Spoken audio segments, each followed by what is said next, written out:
applications. So we're going to look at a couple examples.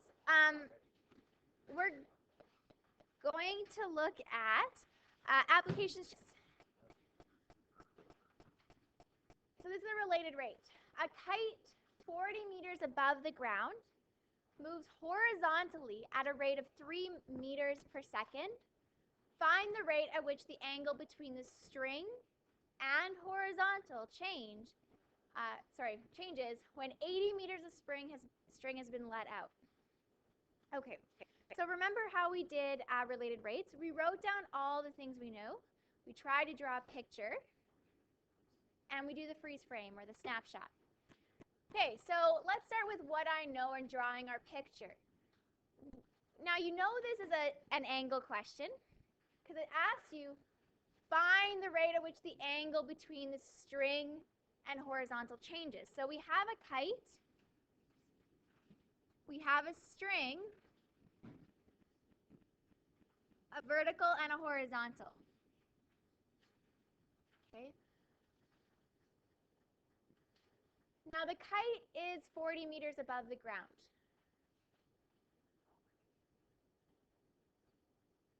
So that's not changing. So what has happened is as this person lets out more string, they're actually like walking away.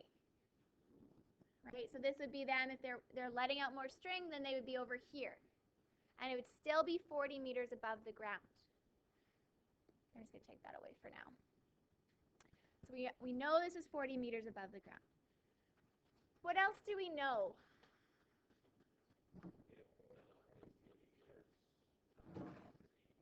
Okay, the snapshot. So it says when the horizontal is 80 meters. So our snapshot would be, sorry, the hypotenuse is 80 meters. And we still have 40. So could we figure out whatever we need to figure out here? That's our snapshot, right? Okay. And before we continue on, let's continue to write what we know and what we're looking for. What else do we know? Actually, I'm going to move my snapshot over here.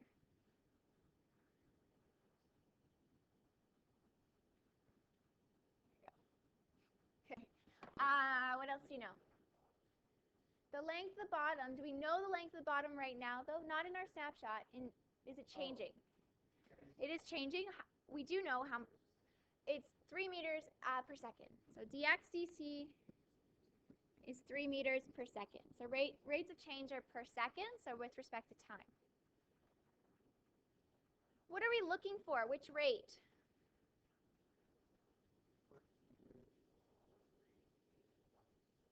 So it says find the rate at which the angle between the string and the horizontal, let's call it theta.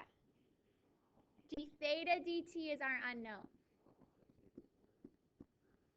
Okay, so in our snapshot, we need to know theta, right? Because it doesn't matter about the horizontal. What matters, because we don't want it in terms of our horizontal. We want it in terms of theta, our vertical, and our string. Yes? Like the x of dt, wouldn't that mean like that the x, like the horizontal is getting larger? It is. So as we...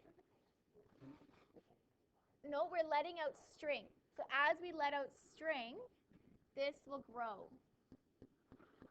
Oops.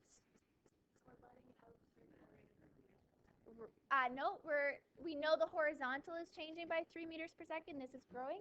We don't know how fast the hypotenuse is changing. We don't know how fast we're letting out string. It's like, and then as we walk backwards, beautiful. I love that analogy. Just you are.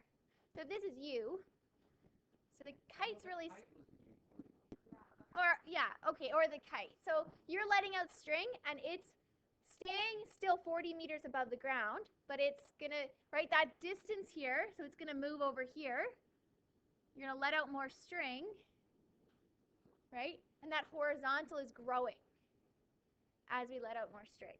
So the kite moves this way. Okay. Okay, so we should expect our angle to be decreasing, really. Yes.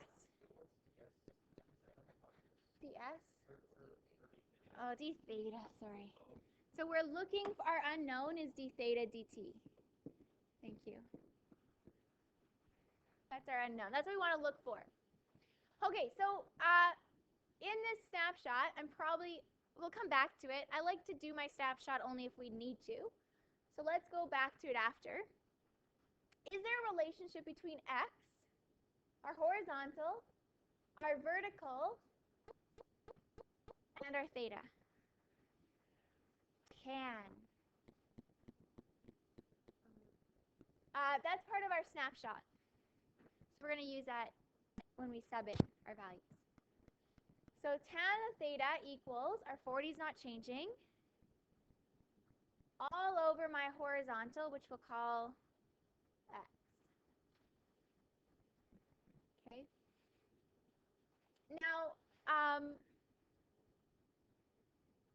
so this is our x here, right? So let's rearrange this. We want to find d theta dt. Do we know dx dt? Yeah, so could we essentially derive this now? Yeah. So as long as the variables we have, we either know their rates of change or we're looking for them. So we're good to go. Yes. Once, but it's changing. It's not a constant. So we have to derive it first before we sub it in. So yes, we're going to figure it out in our snapshot after. Right. At that moment, yeah, we can find it out here. But right now, what we have, because it's changing, you have to derive it because it's rate of change. If you put a constant in and then derive, then it means the rate of change was 0. But x hat is changing. So we always derive first and then plug in our values, our snapshot values. We are looking for d theta dt. How fast is this changing, its angle here, as we let out string? And the vertical staying the same. Okay, the vertical staying the same. We are letting out string. The kite is moving that way horizontally, 3 meters per second. And we're looking for d theta, the angle. What's that change of angle? It should be getting smaller. The more string we let out, that angle is going to be smaller. Okay, so what I might do with this is bring x to the numerator. Yeah.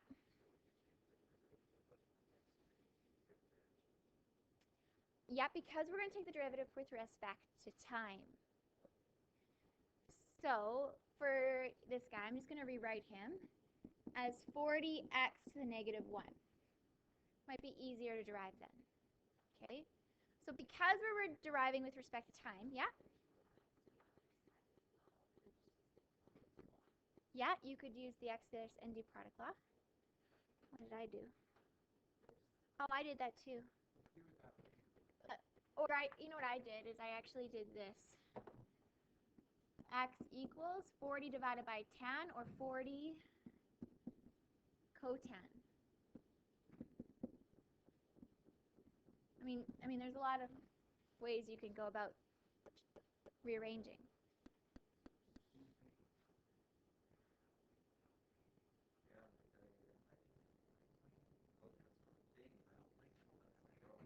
Okay, well, it's on your formula sheet, the derivative, right? So then it's not a product rule, it's not a, yeah.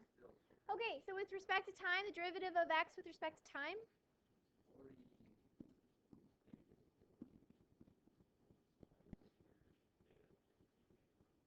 Yeah, so dx dt is equal to, derivative of cotan we said was negative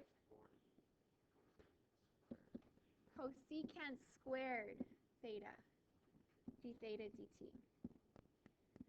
Okay, so looking at this, let's figure out what we know and still what is our overall goal. Do we know dx dt? Yes, okay. Do we know theta at that specific spot? Could we figure it out? Yeah, we could. Okay, so we can figure this out. And we are looking for d theta dt. That's our unknown. Okay, so what we need to figure out is what is cosecant of theta? What is cosecant, by the way? 1 over sine, and what sine? If sine is y over r. So then it would be r over y. What's my radius in my snapshot? It would be your r value would be 80, and your y value would be 40, or 2. It's 2. So let's go ahead and plug in what we know now.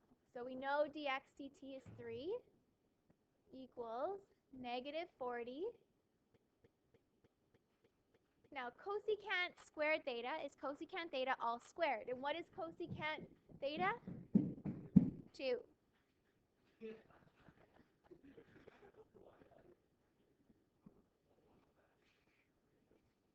Yeah, rage. d theta dt. Okay, are you with me? Okay, so we figured out what cosecant theta is, right? It's 2, and that's cosecant theta all squared, so 2 squared. So 4 times negative 40.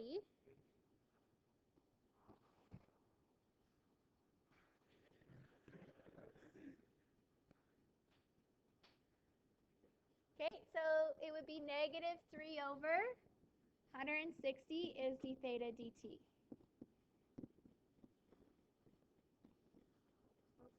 It's not so bad. So our angle is decreasing, because remember we need a sentence. Is decreasing at a rate lots of 3 over 160 radians.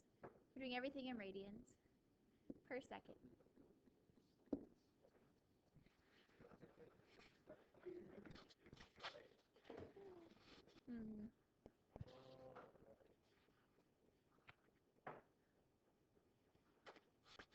Okay.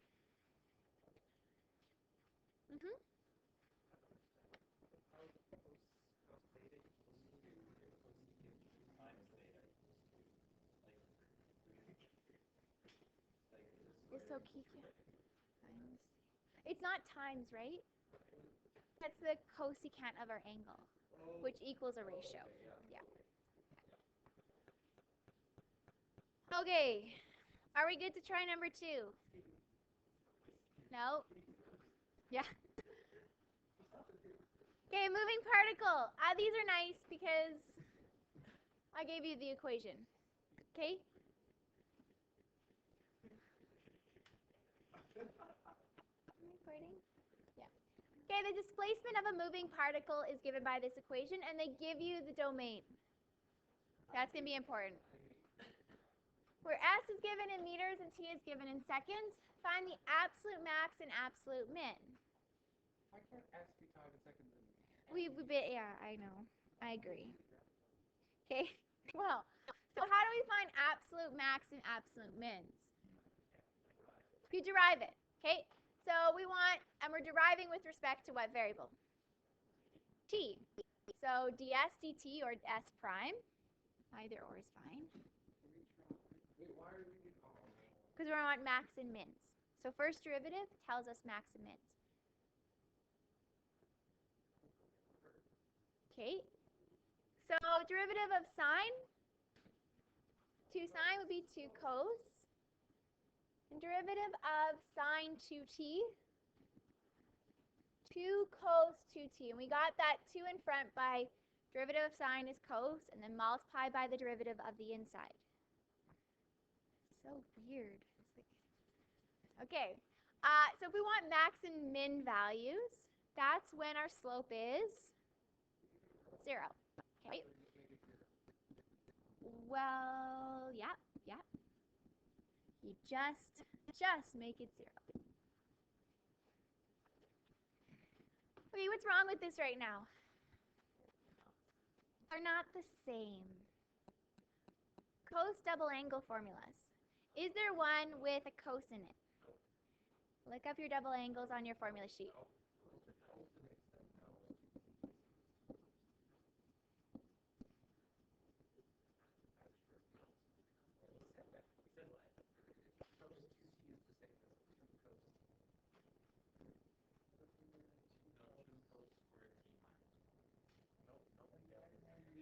Okay, well, anyways, plus 2.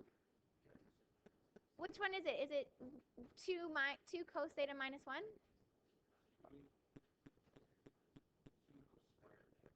Squared theta, or t, minus 1.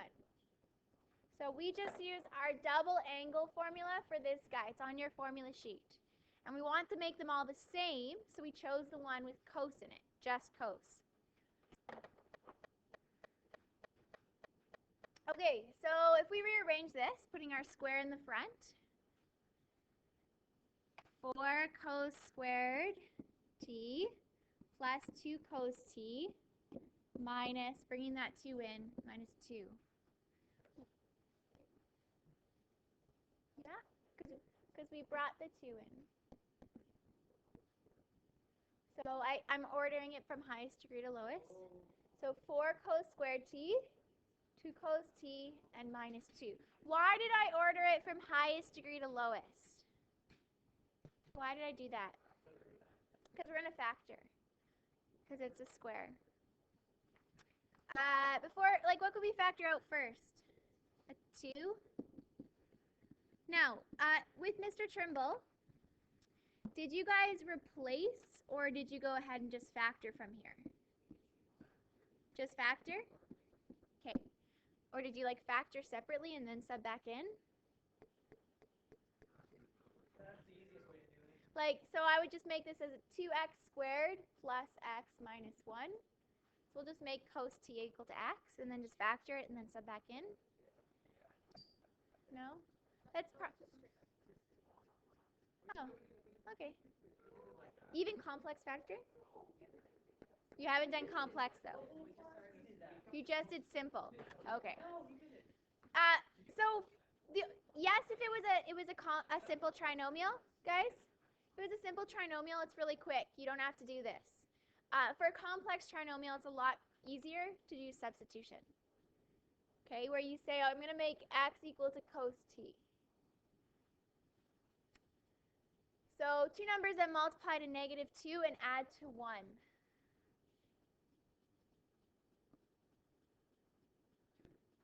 And negative 1. So plus 2x minus x minus 1. So the first two we can factor out. 2 and an x. The second one we're factoring out. Negative 1.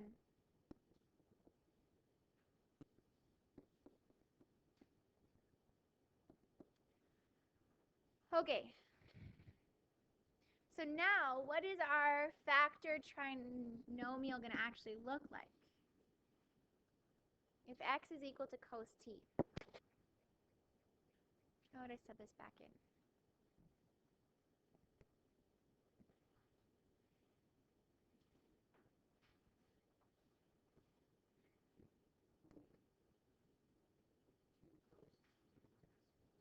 Two cos t minus 1 and cos t plus 1. Okay, so now can we go ahead and solve it? You've been doing this now, right? Finally, you caught up? Woohoo! Taking us a while, right? But we're getting there. So we also have to keep our domain in mind because we're looking at absolute max and absolute mins. So we have to check our local mins and also check our endpoints. So here, we want to solve when 2 cos t minus 1 equals 0, or when cos t equals what? 1/2. So add 1, divide by 2. So using either our special triangle or our unit circle. Right? If you use unit circle, you can even do it in your head, right? Because cos goes first, 3, 2, 1. We're going for 1/2, so that would be pi over 6. So 3, pi over 3. Or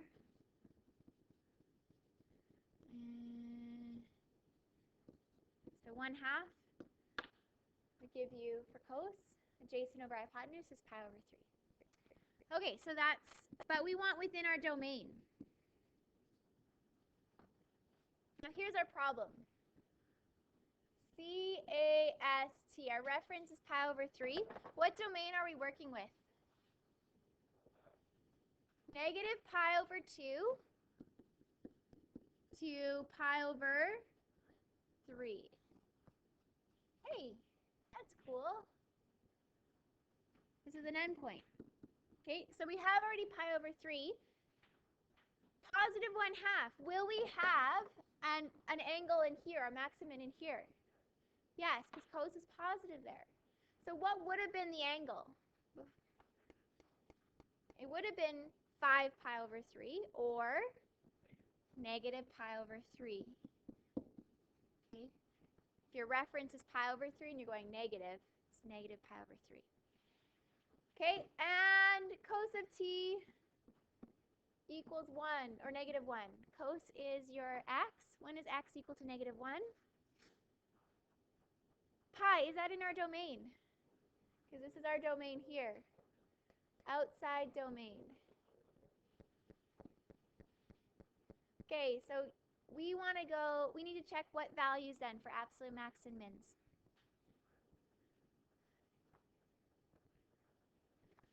So s of pi over 3, s of negative pi over 3, so our critical values as well as our endpoints, which happen to be pi over 3 we already have, and negative pi over 2.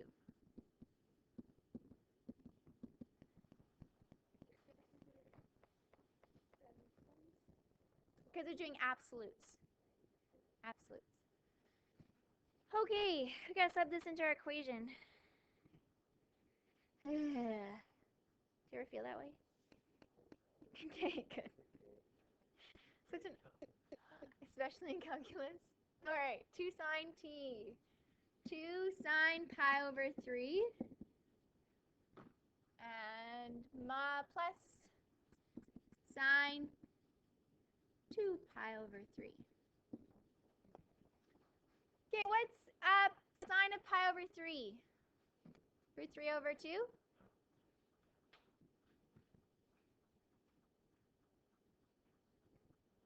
Plus, I'm running out of room. There you go. 2 pi over 3. Sine 2 pi over 3 is positive in that quadrant. So what's 2 pi over 3? What would that be as well? Sine 2 pi over 3, what is that equal to? Root 3 over 2.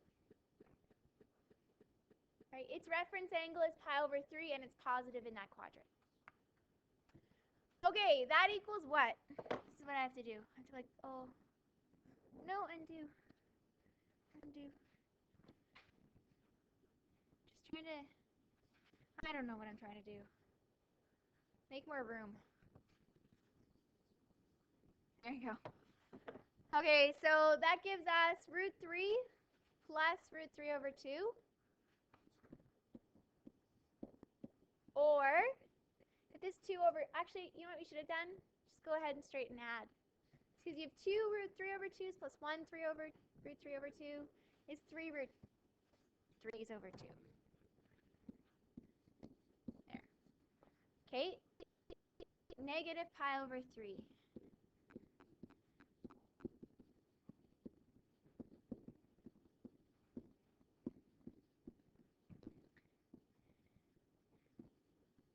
Okay, what's the only difference here? Negative, will be positive or negative ratios here? In this quadrant. Negative, so it's the same. It's going to be the same, but negative. So negative 3 root 3 over 2. And the last one we have to check is our other endpoint, which is pi over 2, or negative pi over 2.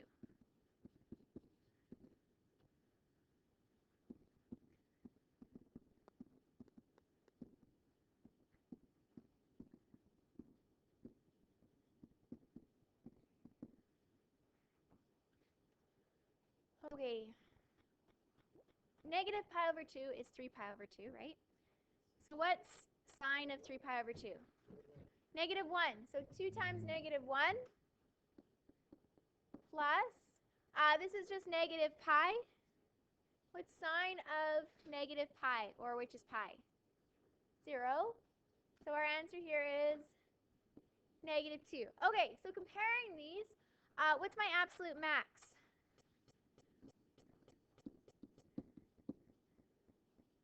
Absolute max would be pi over 3, which equals 3 root 3 over 3. Absolute min.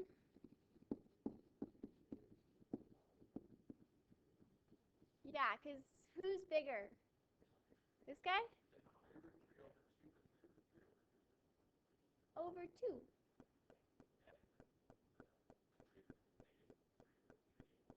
Is bigger than negative 2. Smaller than negative 2? More negative. Okay, so it's more of a minimum. So this is the number. Right? We're going for min here.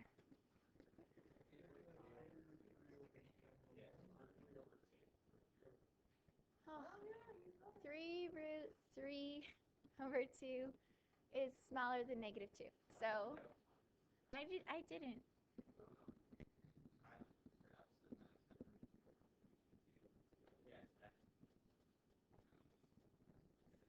Oh, sorry. That's what you guys are. I was like, isn't that what's written up there? I gotcha. So that's really just taking trig and what we learned in sketching and then bringing it together.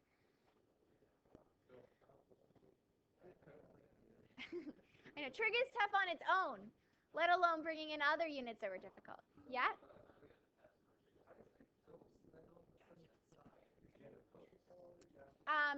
This was our derivative, so where we found our critical values. Okay? I'm trying to find out how high or low, so we're plugging it into the original.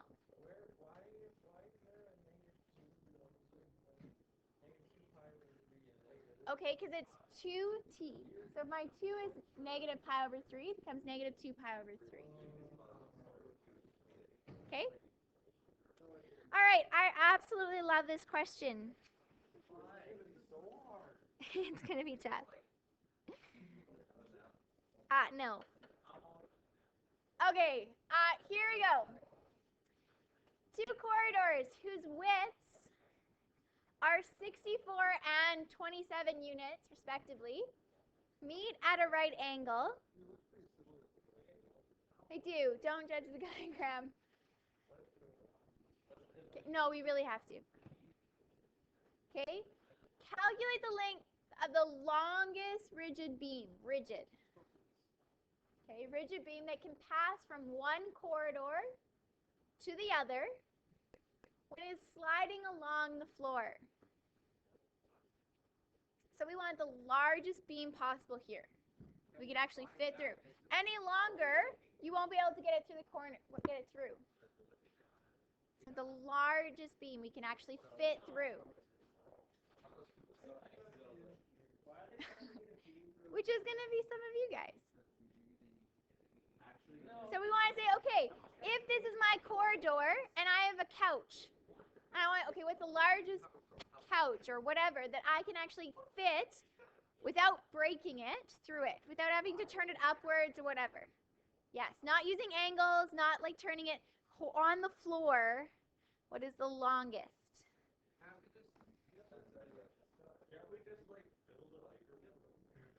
No, we can't. No, we can't knock the wall out. It's going to be too much money. So what is the longest beam? Okay. It's actually a really cool question.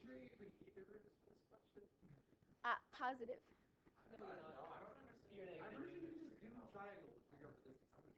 Okay, you go ahead and try that. It's a max and min problem. So we want to make angles here, obviously. We're dealing with trig, but they're also related because of their angles. Because we want to find a way, if we could break up this beam into 2 parts. This is L1 and L2. So our beam is L1 plus L2. How are these 2 beams related? Well, they're related by the angle. If I go like that, what can we say about this angle here and this angle here? The same. So that we need to find a way they're related. They're related by this angle.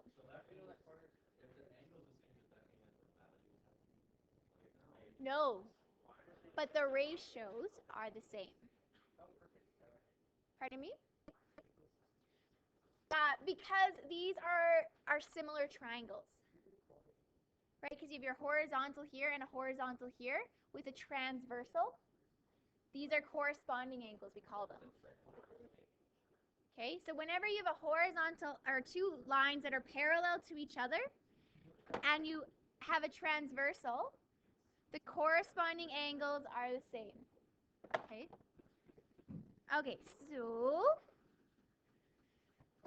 we know this is 64. So we know this first triangle, how can we relate theta 64 and L1? Cos. Cos of theta equals 4 over L1. No. Okay. This triangle here, how can we relate them? Sine theta is equal to 27 over L1. Now remember, in max and min problems, we need a formula for whatever we're trying to maximize or minimize. What are we trying to maximize or minimize? The length of our beam. And what's the formula for the length of our beam? L1 plus L2. Or it's equal to what? So what's L1 equal to? If I rearrange for L1. 64 divided by cos theta plus 27 over sine theta. Is there a nicer way we can write these? Yes. The answer is yes. 64 secant plus 27 cosecant. So that deriving is much easier. Yeah. Here you go, Tyler. There's a reason why you want reciprocal ratios. Deriving it much easier if it's like this opposed to that. Okay, so we know our length, which is what we're trying to maximize, is equal to this. So can we derive now? Yeah, remember in a max-min problem, we want everything in terms of one variable. And so we, in this case, theta, which is great, other than the whatever we're trying to maximize. And we're going to derive with respect to what? Theta, our one variable. So, okay, so this would become dl d theta, which goes away. It's going to be 0 because you're maximizing it. Derivative of secant. So 64 secant theta tan theta plus 27. What's the derivative of cosecant? No, because it's with respect to theta. I'm going to put the minus sign here now. Negative cosecant cotan.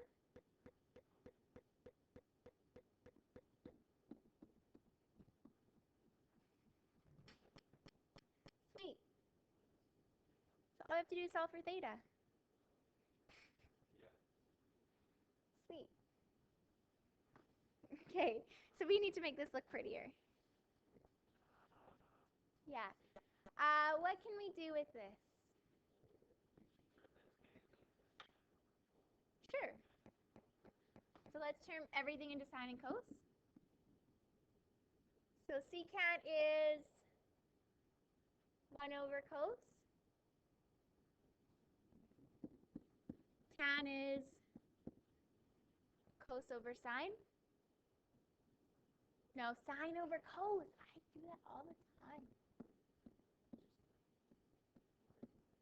Minus 27. Cotan would be cos over sine.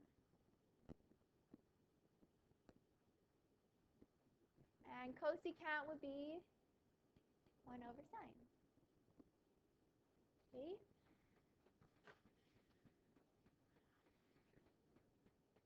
Okay.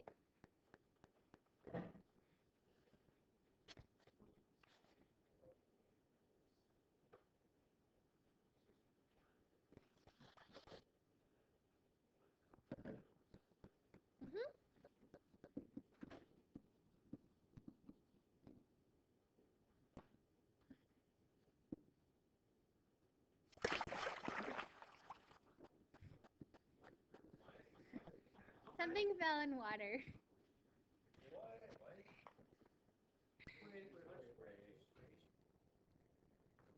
Minus 27 cos theta over sine squared theta. Okay, what can we do next? No, we can do something. You have two fractions, common denominator. So this guy needs a sine squared. So it's going to become 64 sine cubed over, it's going to be all over sine cubed cos. Thank you.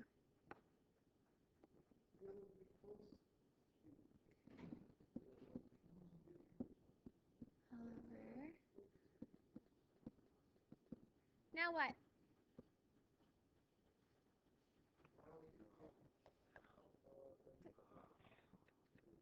Could we multiply both sides by sine squared theta cos squared theta?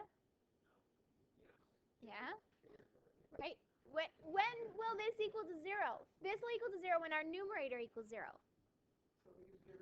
We get rid of the bottom. Okay, so multiplying that. So we actually have 64 sine cubed theta. They are. It's going to be awesome. Or could we just add 20? Could we not just add this to the other side? Could have done this before, too. Why can't you divide both sides by that?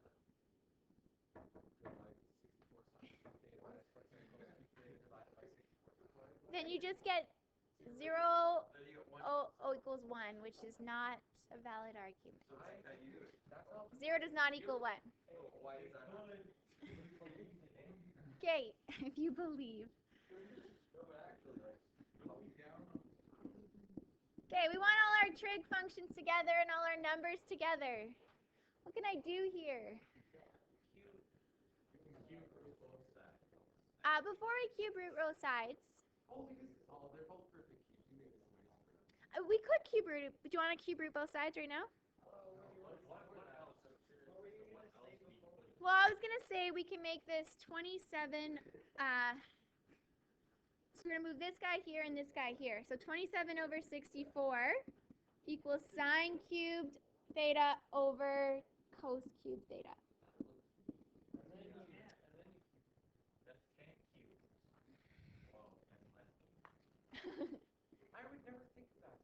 Okay, if you cube rooted both sides, so let's stop. Okay, can undo. It's the same because you're still gonna have to get the sine and cos together to turn into tan. Which one's easier? This? Okay, they're both easy. Or they're both hard. Oh, tan cube theta.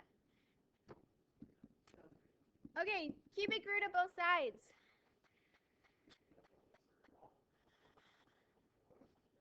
Three over 4 equals tan theta. Okay, so we could actually stop here. We don't actually have to go as far as figuring out theta because we want to know the ratios, right?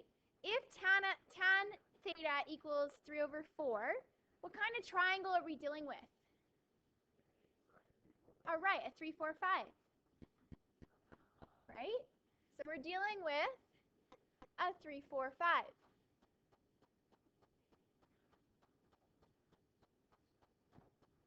It's a 3, 4, 5. I don't know.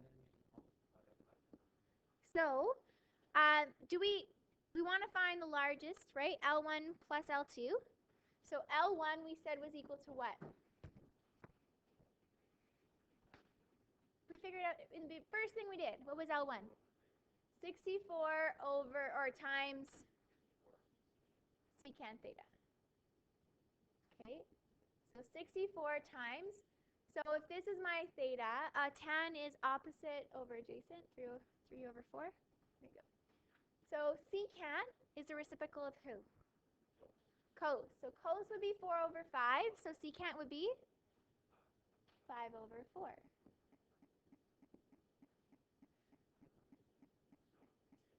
Okay, well we know our ratio for tan is 3 over 4 now for tan. So if this is tan, opposite over adjacent, this would have to be a 5.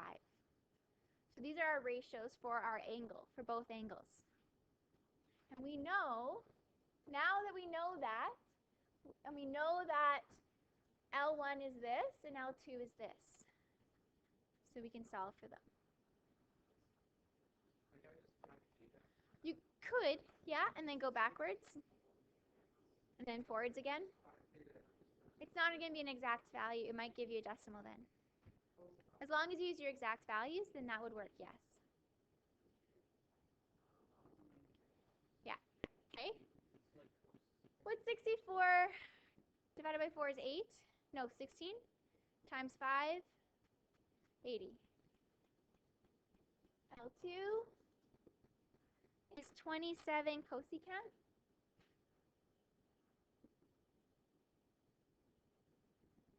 So cosecant is the reciprocal sine. Sine would have been 3 over 5, so this is 5 over 3. 27 divided by 3 is 9. 9 times 5, 45. So what's our max length?